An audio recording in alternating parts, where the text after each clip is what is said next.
व्याकुल राव शिथिल सब गाता करनी कल्पितरु मन उनि पाता कंठो सुख मुख आवन बानी जनु पाठीनु दीन बिनु पानी।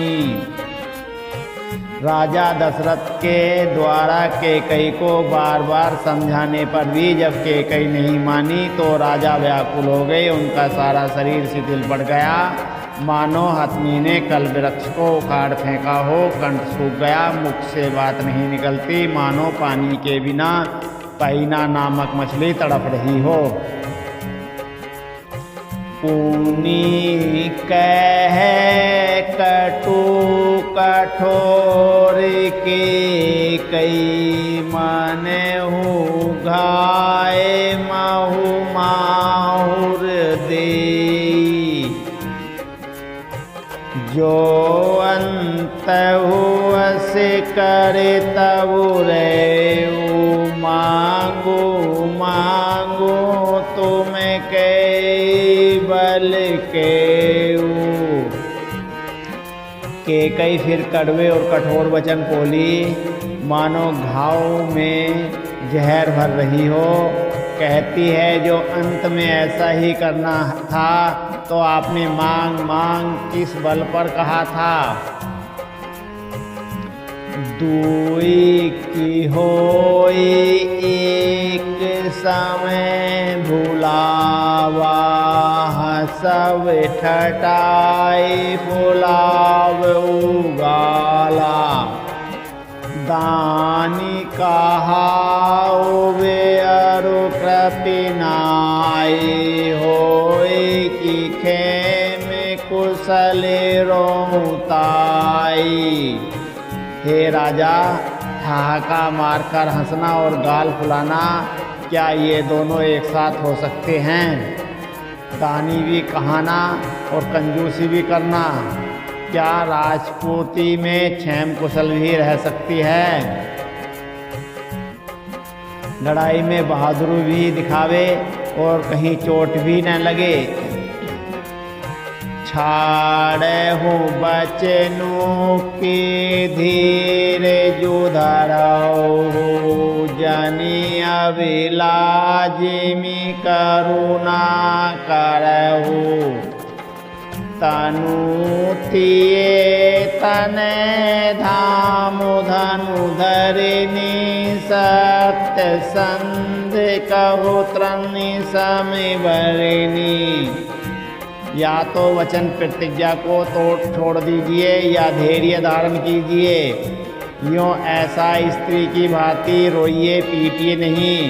सत्य वृत्ति के लिए तो शरीर, स्त्री, पुरुष, घर, धन और पृथ्वी सब तिनके के बराबर कहे गए हैं।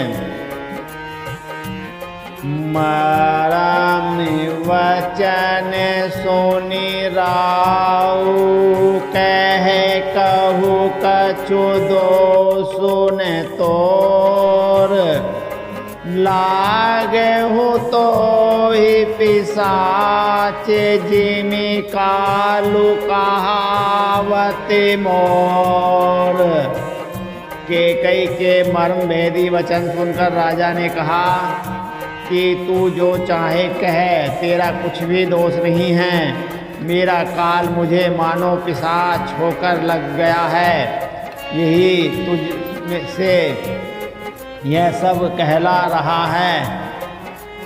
चहते न भरत भूपति भोरे विधि बस कुमति बस जिय तोरे सो सब मोरे पापे परिणामो बेउ कुठार जे विधि मामो।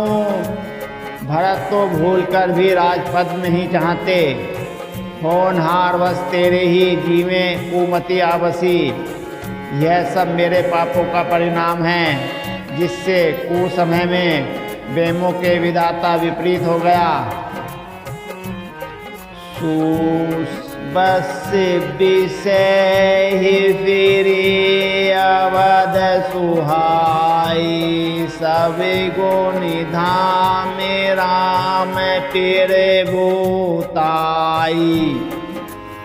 करहि भाई सकल सेविकाई, होई तिहु पुरि राम बड़ाई। तेरी उजाड़ी हुई यह सुंदर अयोध्या फिर भली भांति बसेगी और समस्त गुणों के धाम श्री राम की प्रभुता भी होगी। सब भाई उनकी सेवा करेंगे और तीनों लोकों में श्री राम की बड़ाई होगी। तोर कलंको मोर पछताओ, मुएहु न मिटहि न जाई काऊ। अब तो ही के लागे करु सोई, लोचनी ओट बैठो मोह गोई। केवल तेरा कलंक और मेरा पछतावा मरने पर भी नहीं मिटेगा, यह किसी तरह नहीं जाएगा। अब तुझे जो अच्छा लगे वही कर, मुंह छिपाकर मेरी आंखों की ओर जावे, अर्थात मेरे सामने से हट जा, मुझे मुंह न दिखा। जब लगी जियो कहू कर जोरी, तब लगी जनी कछु कह सिबहोरी। फिर पछित से ही अंत अभागी, मारसी गाय नहारू लागी। मैं हाथ जोड़कर कहता हूँ कि जब तक मैं जीता हूँ तब तक फिर कुछ न कहना, अर्थात मुझसे न बोलना। अरे अभागिनी, फिर तू अंत में पछताएगी जो तू नहारू तात के लिए गाय को मार रही है। परे उड़ावे कहे कोटि विधि, काहे कर से निदानू। कपट से आनी न कहती कछु, जागति मन हूँ मसानू। राजा करोड़ों प्रकार से बहुत तरह से समझाकर और यह कहकर कि तू क्यों सर्वनाश कर रही है, पृथ्वी पर गिर पड़े, पर कपट करने में चतुर कैकेयी कुछ बोलती नहीं, मानो मौन होकर मसान लगा रही हो। शमशान में बैठकर प्रेत मंत्र सिद्ध कर रही हो। राम राम रट विकल भूआलू, जनु बिनु पंख विहंग बेहालू। हृदय मानव बोरु जनाई, होई राम ही जाई कहे जनि कोई। राजा राम राम रट रहे हैं और ऐसे व्याकुल हैं जैसे कोई पंछी पंख के बिना बेहाल हो। वे अपने हृदय में मनाते हैं कि सवेरा न हो और कोई जाकर श्री रामचंद्र जी से यह बात न कहे। उदय करऊ जानी रवि रघुकुल गुर, अवध बिलो की सूल होई उर। भूप प्रीति के कई कठिनाई, उभय अवधि विविधि रची बनाई। हे रघुकुल के गुर, बड़ेरे मूल रूप पुरुष सूर्य भगवान, आप अपना उदय न करें। अयोध्या को बेहाल देखकर आपके हृदय में बड़ी पीड़ा होगी। राजा की प्रीति और कैकेयी की निष्ठुरता दोनों को ब्रह्मा ने सीमा तक रचक कर बनाया है, अर्थात राजा प्रेम की सीमा है और कैकेयी निष्ठुरता की। बिलपत निरपहि बहु भेनु सारा, बिना बेनु शंख धुनि द्वारा। पढ़े भाट गुण गावहि गायक, सुनत निरपहि जनु लगाहे सायक। विलाप करते करते ही राजा को सवेरा हो गया। राजद्वार पर बीना, बांसुरी और शंख की ध्वनि होने लगी। भाट लोग विरुदावली पढ़ रहे हैं और गवैये गुणों का गान कर रहे हैं। सुनने पर राजा को वे बाण जैसे लगते हैं। मंगल सकल सोहाइन, कैसे सहगामी नहीं विभूषण जैसे। तेहि निसी नींद पर नहीं काहू, राम दरस लाल साऊ छाहू। राजा को ये सब मंगल साज कैसे नहीं सुहा रहे हैं। जैसे पति के साथ सती होने वाली स्त्री को आभूषण श्री रामचंद्र जी के दर्शन की लालसा और उत्साह के कारण उस रात्रि में किसी को भी नहीं नींद आई। द्वार भीर सेवक सचिव कहि, उदित रवि देखी। जाग हुआ जेहु न अवधपति कारेनु, कवेनु विशेषी। राजद्वार पर मंत्रियों और सेवकों की भीड़ लगी है। वे सब सूर्य को उदा हुआ देखकर कहते हैं कि ऐसा कौन सा विशेष कारण है कि अवधपति दशरथ जी अभी तक नहीं जागे। पछिले पहरे भूको नित जागा, आजु हमें ही बड़े अचरज लागा। जाहु सुमंत्र जगावहु जाई, की जय काजू रजाए सुपाई। राजा नित्य ही रात के पिछले पहर जाग जाया करते हैं, किंतु आज हमें बड़ा आश्चर्य हो रहा है। हे सुमंत्र, जाओ, जाकर राजा को जगाओ, उनकी आज्ञा पाकर हम सब काम करें। गए सुमंत्रु तब राउर माही, देखी भयावन जात डराही।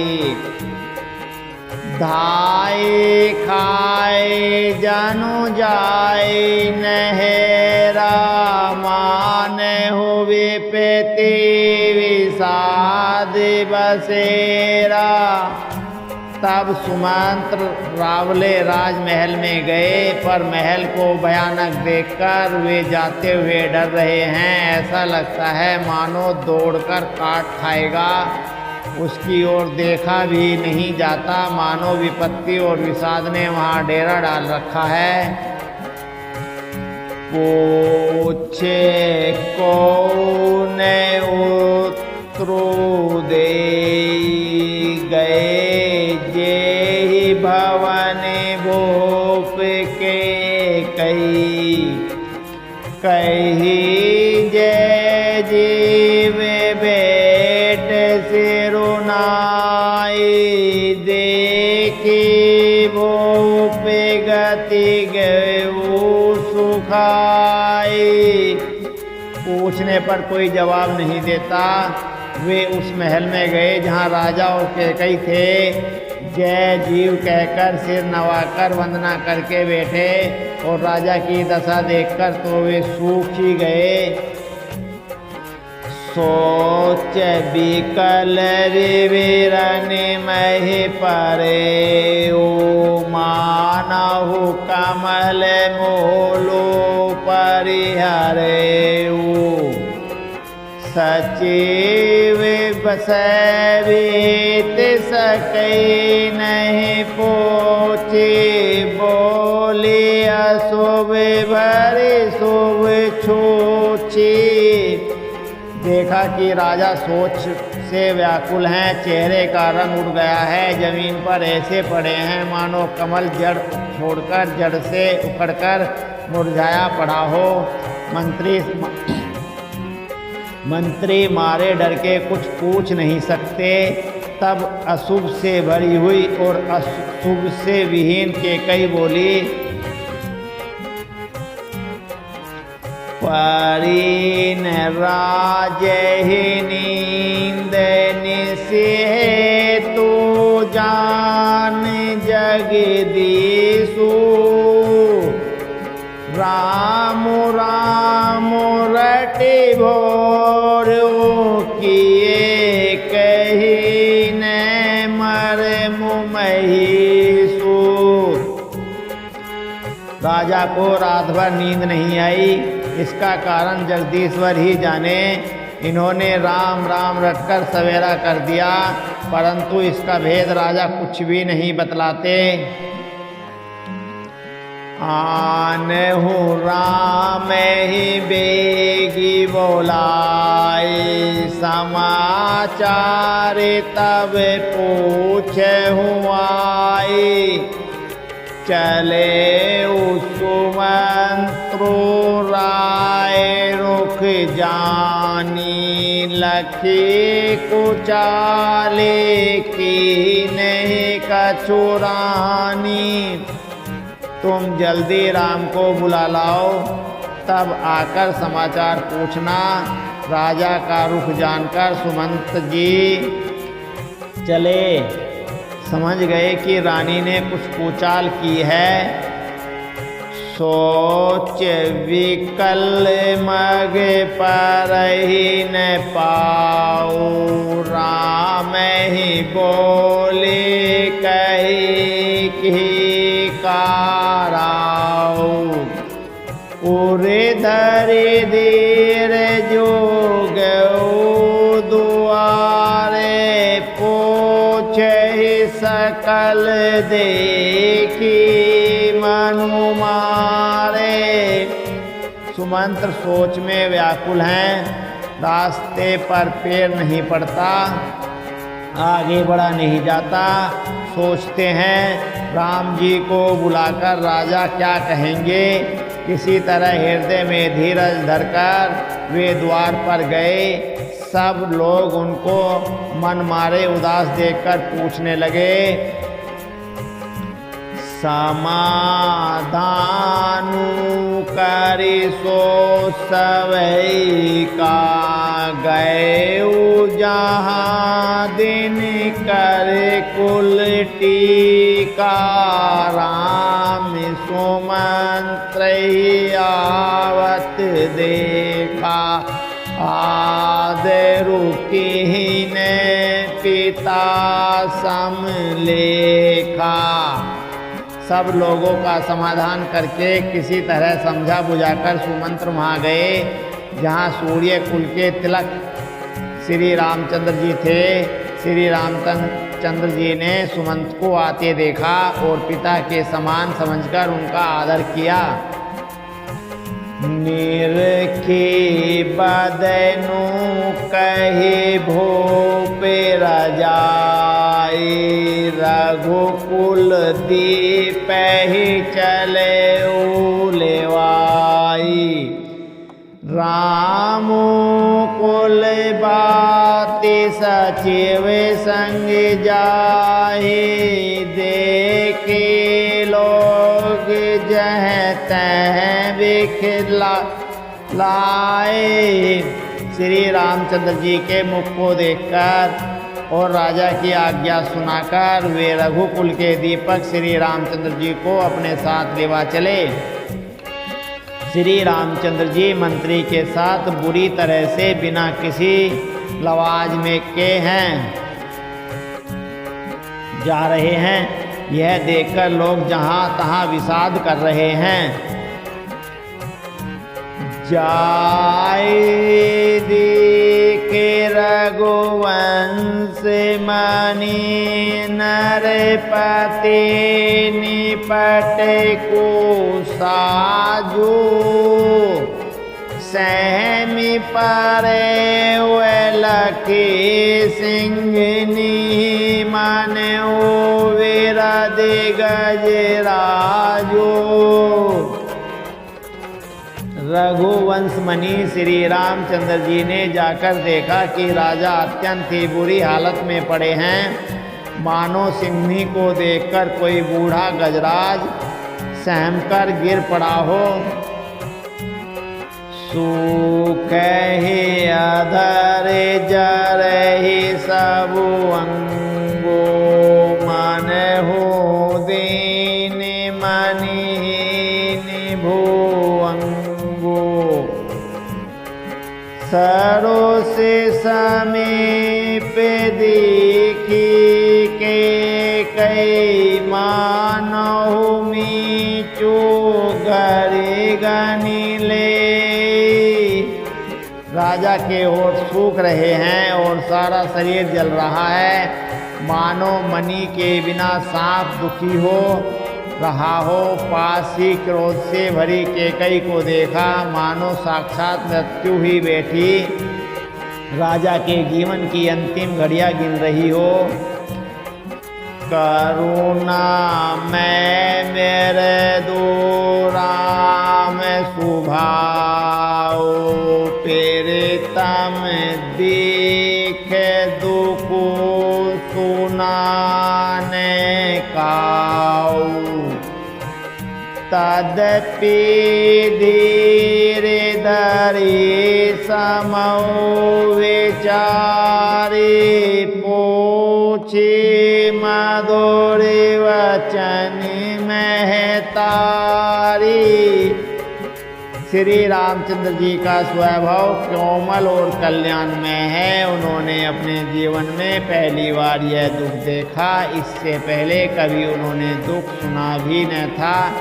तो भी समय का विचार करके हृदय में धीरज धरकर उन्होंने मीठे वचनों से माता के कैसे पूछा। मोहि कहू मातु ताते दुख कारण, कही जतन जेहि होई निवारण। सुनहु राम सब कारनु, एहु राजहि तुम्हें पर बहुत सनेहु। हे माता, मुझे पिताजी के दुख का कारण कहो, ताकि जिससे उसका निवारण हो यह यत्न किया जाए। कैकेयी ने कहा, हे राम, सुनो, सारा कारण यही है कि राजा का तुम पर बहुत स्नेह है। दैन कहे नहीं मोहि दोई बरदाना, मांगहु जो कछु मोहि सोहाना। सो सुनि भयउ सोचूं, छाड़े न सकहि तुम्हारे संकोचो। इन्होंने मुझे 2 वर देने को कहा था। मुझे जो कुछ अच्छा लगा वही मैंने मांगा। उसे सुनकर राजा के हृदय में सोच हो गया, क्योंकि वे तुम्हारा संकोच नहीं छोड़ सकते। सुत सने होते वचनो ते संकट परे नरेशु सकहु ते आए सुधरहु सिर में टाऊ कठिन कलेसु। इधर तो पुत्र का स्नेह है और उधर वचन प्रतिज्ञा। राजा इसी धर्म संकट में पड़ गए। यदि तुम कर सकते हो तो राजा की आज्ञा शिरोधार्य करो और उनके कठिन कलेशों को मिटाओ। निर्धर के बेटी कई कटुबानी सुनत कठिनता अति अकुलानी। जीव कमान वचन सरि नाना मनहु महीप मेरे दो लक्ष्य समाना। के कई बेधड़क बैठी और ऐसी कड़वी वाणी कह रही हैं जिसे सुनकर स्वयं कठोरता भी अत्यंत व्याकुल हो उठी। जीव धनुष है, वचन बहुत से तीर हैं और मानो राजा की कोमल निशाने के समान हैं। मानो राजा ही कोमल निशाने के समान हैं। जनु कठोर पनु धरे शरीरु सिकई धनुष विद्या वर वीरु। सब हो पेरे संगो रघुपति सुनाई बैठी मने हु तनु धरी निठुराई। इस सारे साज समान के साथ मानो स्वयं कठोरपन श्रेष्ठ वीर का शरीर धारण करके धनुष विद्या सीख रहा है। श्री रघुनाथ जी को सब हाल सुनाकर वह ऐसे बैठी है मानो निष्ठुरता ही शरीर धारण किए हुए हो। मन मुस्काए भानु कुल भानु रामु सहज आनंद निधानु। बोले वचन विकट सब दूषण मेरे दो मंजुल जनु भाग विभूषण। सूर्य कुल के सूर्य स्वाभाविक ही आनंद निधान श्री रामचंद्र जी मन में मुस्कुराकर सब दूषणों से रहित ऐसे कोमल और सुंदर वचन बोले जो मानो वाणी के विभूषण ही थे। सोनु जननी सोई सुतु बड़े भागी। जो पितु मातु वचन अनुरागी। तन मातु पितु तो से निहारा। दुर्लभ जननी सकल संसारा। हे माता सुनो, वही पुत्र बड़भागी है जो पिता माता के वचनों का अनुरागी पालन करने वाला है। आज्ञा पालन के द्वार माता पिता को संतुष्ट करने वाला पुत्र है। हे जननी सारे संसार में दुर्लभ है। मुनि गण विलेनो वैसे ही बन सब ही भांति तिमोर। ते मैं पितु आए सो बहुरी सनिमत जननी तोर। वन में विशेष रूप से मुनियों का मिलाप होगा, जिसमें मेरा सभी प्रकार से कल्याण है। उसमें भी फिर पिताजी की आज्ञा और हे जननी तुम्हारी सम्मति है। भरतु प्राण प्रिय पावहि राजू, विधि सब विधि मोहि सन्मुख आजू। जो न जाऊं वन ऐसे काजा, प्रथम गनऊ मोहि मूढ़ समाजा। और प्राण प्रिय भरत राज्य पाएंगे।